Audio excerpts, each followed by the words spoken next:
Good morning students. आज हम लोग डिस्कस करने जा रहे हैं नीट 2025 जो संडे को पेपर हुआ है उसके क्वेश्चन हम लोग डिस्कस कर रहे हैं। केमिस्ट्री का जो फर्स्ट क्वेश्चन है वो एटॉमिक स्ट्रक्चर से आया और क्वेश्चन क्या कहा जा रहा है उसको हम लोग थोड़ा सा पढ़ते हैं। The ratio of wavelength of the light absorb by a hydrogen atom when it undergoes n equal to 2 to n equal to 3 and n equal to 4 to n equal to 6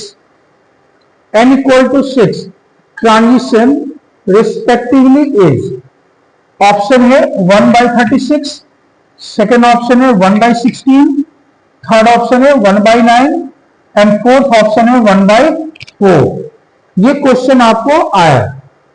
अब कहा जा रहा है कि the wavelength, the ratio of wavelength of light absorb, तो जो wavelength of light absorb हो रहा है, तो जब कभी भी मान लो कि n इक्वल टू 2 है, सेकेंड सेल है और n इक्वल टू 3 में जा रहा है, n इक्वल टू 3 में जा रहा है, तो सेकेंड सेल से कोई अगर थर्ड सेल में जाएगा कोई भी इलेक्ट्रॉन, तो वो हमेशा एनर्जी को एब्जॉर्ब करेगा।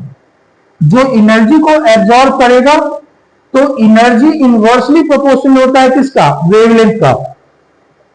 तो हमको उससे कोरिलेट करके इनका रेशियो निकालना है। दूसरा आपसे कहा जा रहा है कि अगर आप n इक्वल टू 4 ले रहे हो तो n इक्वल टू 4 से n इक्वल टू 6 में जा रहा है, मतलब है पहले 4th सेल में था और वो चला गया 6th सेल में, तो इसमें भी एनर्जी क्या होगा? एब्जॉर्ब होगा। यहां पे भी एनर्जी एब्जॉर्ब होगा, एनर्जी जो है यहां पे एब्जॉर्ब होगा, एनर्जी एब्जॉर्ब। और n इक्वल टू 2 से जब आप n इक्वल टू 3 में जाओगे तो यहां पे भी एनर्जी क्या होगा? एब्जॉर्ब होगा, एनर्जी एब्जॉर्ब। मतलब है कि सेकंड सेल से थर्ड सेल में जा रहे हैं तो एनर्जी की रिक्वायरमेंट होगी। वैसे ही जैसे सेकंड फ्लोर से आप थर्ड फ्लोर में जाते हो तो आपको एनर्जी रिक्वायर्ड होता है ऊपर जाने के लिए। हम एनर्जी रहेगा तभी हम थर्ड फ्लोर पे जा सकते हैं, सेकंड से थर्ड पे। तो इन दोनों केस में एनर्जी क्या हो रहा है? आपको एब्जॉर्ब हो रहा है। अब हम लोग जानते हैं कि एनर्जी जो होता है वो इनवर्सली प्रोपोर्शनल होता है वेवलेंथ का। एनर्जी जो है, एनर्जी इनवर्सली प्रोपोर्शनल होता है वेवलेंथ का, वेवलेंथ का। तो हमें यहां जो निकालना है वो निकालना है कि wavelength of n equal to 2 to n equal to 3 में divided by wavelength n equal to 4 to n equal to 6, n equal to 6 का आपको रेशियो बताना। अब आप देखो यहां पे अगर सेकेंड सेल में कोई है और थर्ड सेल में जा रहा तो हम लोग एक फॉर्मूला पढ़े हुए हैं कि एनर्जी जो है बोर्स मॉडल में हम लोगों ने एनर्जी का फॉर्मूला पढ़ा है। तो एनर्जी ऑफ nth ऑर्बिट के लिए लिखा था मैंने -13.6 इलेक्ट्रॉन वोल्ट इंटू, हम लोग लिख सकते हैं z² और by n², z² by n²। अब यहां पे आपको हाइड्रोजन एटम दिया हुआ है, यहां पे क्या है? आपको हाइड्रोजन एटम है। तो हाइड्रोजन एटम में जो z का वैल्यू होता है वो 1 होता है जी, ये आप लोगों को पता है। अब यहां पे n इक्वल टू हमको, यहां पे n इक्वल टू हमको क्या z इक्वल टू क्या लेना है? 1 लेना है, क्योंकि ये एटॉमिक नंबर्स को रिप्रेजेंट कर रहा है। तो अगर हम यहां पे लिख दें, जैसे सेकंड सेल के लिए पूछा गया तो E2 लिख दें, तो E2 माइनस कितना हो जाएगा? 13.6 इलेक्ट्रॉन वोल्ट इंटू 1 का स्क्वायर डिवाइडेड बाई 2 का स्क्वायर, तो ये आपको आ जाएगा -13.6 इलेक्ट्रॉन वोल्ट इंटू 1 बाई कितना? 4। तो आप अगर इसको डिवाइड करोगे तो डिवाइड करने पे आपको ये वैल्यू आ जाएगा कितना? -3.4 इलेक्ट्रॉन वोल्ट। अब आपको सेकेंड सेल का एनर्जी पता चल गया। अब आप कहां जा रहे हो? थर्ड में। तो थर्ड के लिए भी हमको सेम फॉर्मूला हमको अप्लाई करना है।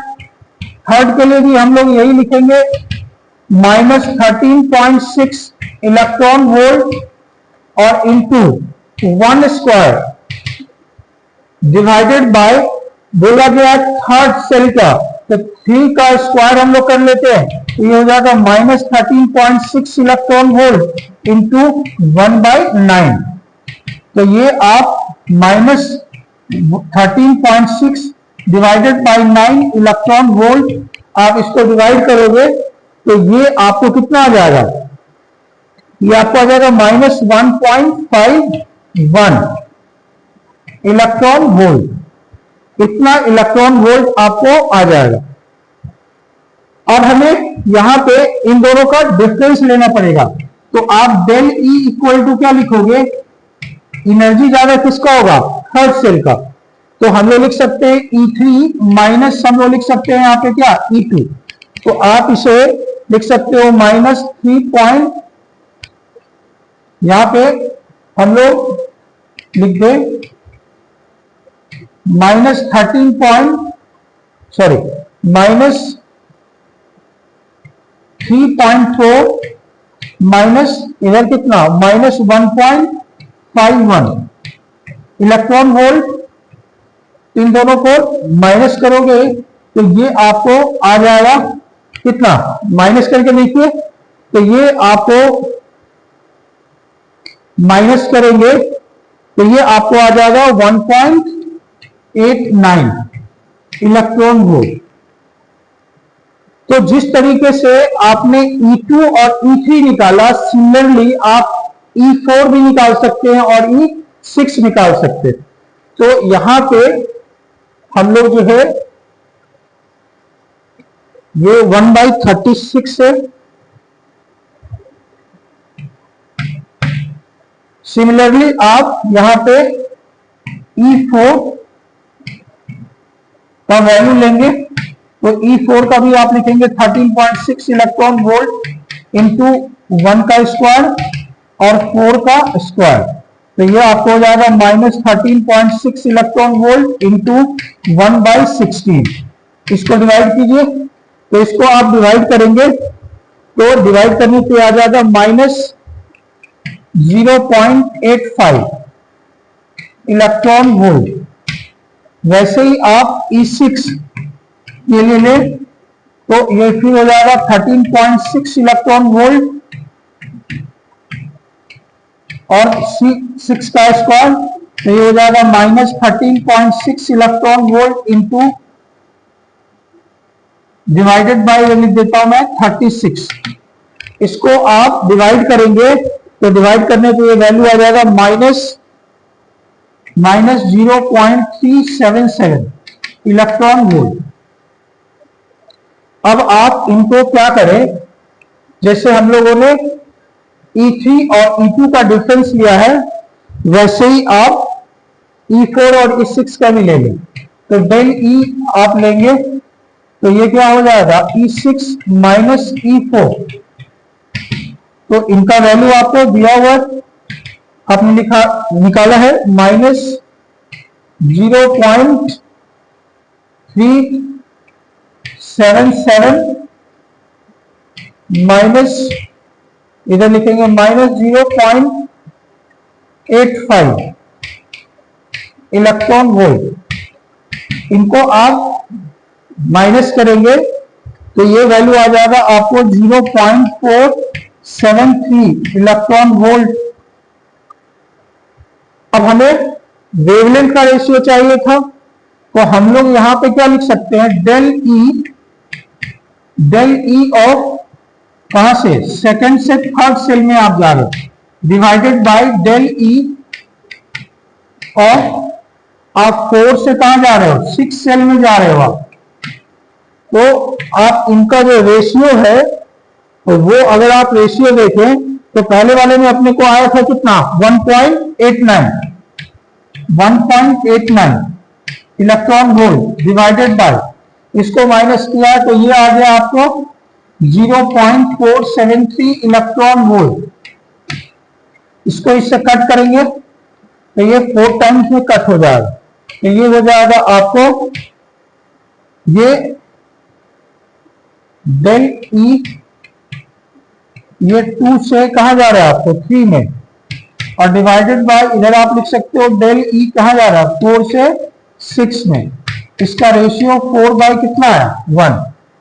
और हम लोगों ने सीखा है, अभी मैंने बताया था स्टार्टिंग में, कि जो एनर्जी होता है वो इनवर्सली प्रोपोर्शनल होता है किसका, वेवलेंथ का। तो अगर आप वेवलेंथ लेंगे तो वेवलेंथ क्या हो जाएगा आपको, ये 2 से 3 डिवाइडेड बाय वेवलेंथ 4 to 6 लेंगे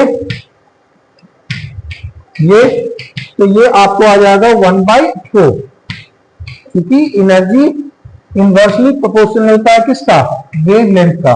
तो इसका आंसर क्या आना चाहिए, तो मैंने काफी स्टेप बाय स्टेप हर एक चीज को निकाल के आपको बताया है। आप चाहे तो जिनको पता है वो डायरेक्ट एक फॉर्मूला ही हमको यूज करना है, और इसको हम यूज कर रहे हैं तो बहुत ज्यादा कैलकुलेशन अपने को नहीं आ रहा, ठीक है। तो इस तरीके से हम लोग इसका आंसर करेंगे और इसका आंसर हो जाएगा 1/4। Thank you.